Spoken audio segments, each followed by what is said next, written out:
Buen día, mis hermanos. Bienvenidos a nuestra oración con misioneros del amor de Dios. Te invito, como ya sabes, a sentarte en un lugar relajado o relajada, con la espalda recta, tus hombros descansados. Si puedes, cierra tus ojos. Vamos a respirar profundamente, pero con mucha paz. Lo hacemos. Respiramos dejando que el estómago se infle, esa es la respiración correcta. Exhalamos con mucha tranquilidad y comenzamos a vernos, visualizarnos en la presencia de Dios. Te invito a que veas a Dios enfrente de ti. Si se te facilita ver a Jesús, porque tenemos muchas imágenes y pinturas de Él, muy bien. Jesús es más que una imagen y una pintura, ya lo sabemos, pero eso nos ayuda a nosotros para visualizarlo. Visualízalo frente a ti y ve su rostro. ¿Qué te muestra con su rostro Jesús? ¿Qué te está queriendo expresar? ¿Qué es lo que te quiere decir, a veces sin palabras? Muy probablemente, si ya has aprendido a verlo con tu mente, imaginación y corazón, vas a darte cuenta que siempre está expresando amor, ternura, compasión, paciencia. Cuando lo vas descubriendo cómo es Él, y cuando lo vas conociendo porque meditamos mucho su palabra, te das cuenta lo que es Jesús. Es amor, ternura, compasión, porque ese es Él. No es por lo que yo haga, es por lo que Él es. No importa qué es lo que yo haga, Él siempre va a ser eso. Amor, ternura, compasión. Y Jesús, en mi oración me dirijo a ti, te elevo mi corazón y te pido me mandes a tu Espíritu Santo que me ilumine, que me purifique.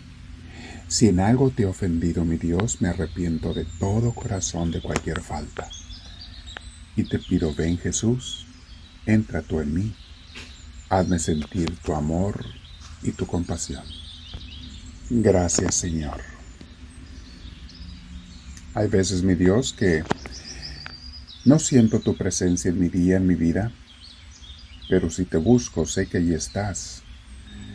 Y sé que si yo soy de tus seguidores, tú nunca me vas a dejar. Te doy gracias, Señor. Hoy vamos a meditar, mis hermanos, en Romanos, la carta a los Romanos, capítulo 5, versículos 12 y siguientes.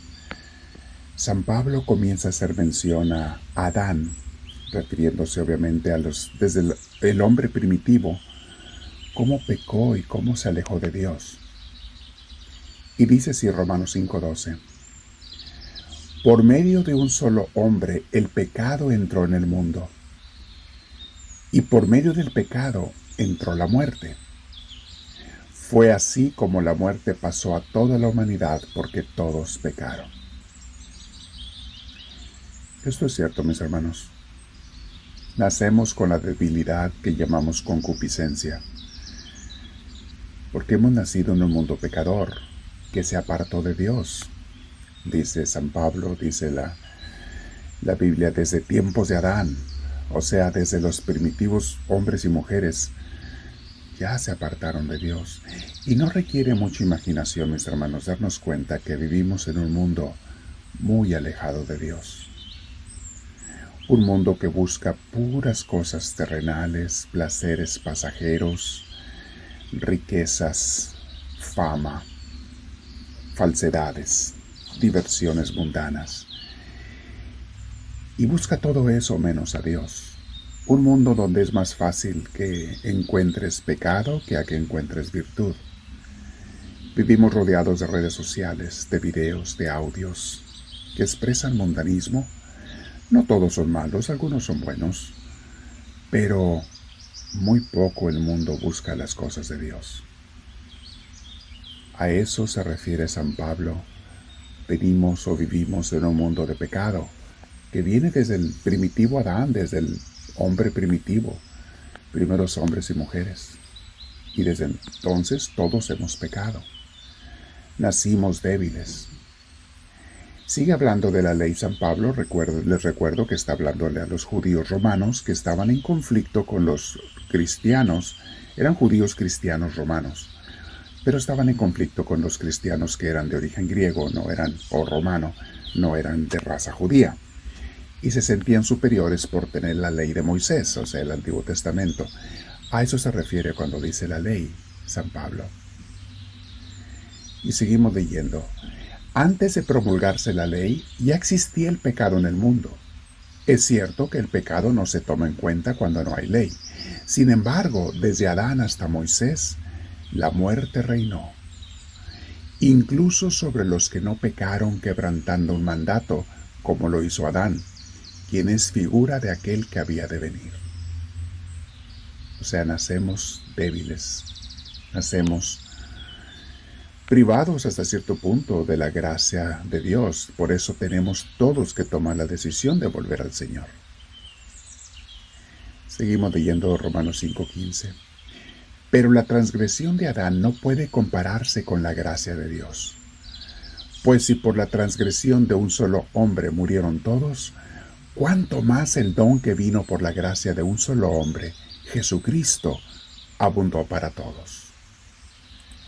Es cierto, mis hermanos, la oscuridad del pecado es grande y abarca el mundo entero, pero desaparece a la hora que le hacemos brillar la luz de Cristo. A la hora que Cristo brilla en la oscuridad, desaparecen las tinieblas. Y eso se aplica, mi hermana, al corazón de nosotros. Si no nos damos cuenta, viviremos en las tinieblas del pecado. Si nos descuidamos, caeremos en uno y en otro. Pero si nos apegamos a Cristo, si no solamente lo escuchamos, sino que tratamos de seguirlo y obedecerlo, la luz inmensa de Cristo va a desaparecer las tinieblas de nuestros corazones y de nuestro alrededor. Eso es la luz del Señor. Eso es lo que San Pablo está hablando tan hermosamente. Dice el versículo 16. Tampoco se puede comparar la dádiva de Dios con las consecuencias del pecado de Adán. El juicio que lleva a la condenación fue resultado de un solo pecado, pero el regalo que lleva a la justificación tiene que ver con una multitud de transgresiones. Pues si por la transgresión de un solo hombre reinó la muerte, con mayor razón los que reciben en abundancia la gracia y el don de la justicia reinarán en vida por medio de un solo hombre, que es Jesucristo. Esto lo va a repetir San Pablo varias veces. Por un solo hombre, refiriéndose a Adán, entró el pecado en el mundo, pero por otro nos llegó la salvación, que es Jesucristo. Palabras hermosas, mis hermanos, que se aplican a mi vida privada, a nuestras vidas privadas. Sí, estamos rodeados de pecado, estamos rodeados de debilidades, de oscuridad, pero tú tienes la decisión. Si decides voltear a Cristo y dejar que su luz entre en ti, que su gracia, te decides a seguirlo, no solo a creer, sino a obedecerlo, a fincar su reino. Si nos hacemos activos en la iglesia, de eso predicábamos este domingo, fincando el reino de Dios, para eso está la iglesia, para recibir y para dar. En la iglesia, mis hermanos, recibimos de Dios y damos Dios a los demás.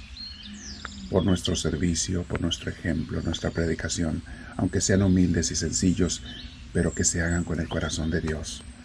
Damos vida a los demás y recibimos vida de ellos. Esa es la gran importancia de la iglesia. Hoy quiero quedarme en oración contigo, Señor. Quiero invocar tu presencia. Quiero pedirte que me ilumines. Y te digo, háblame, Señor, que tu siervo te escucha.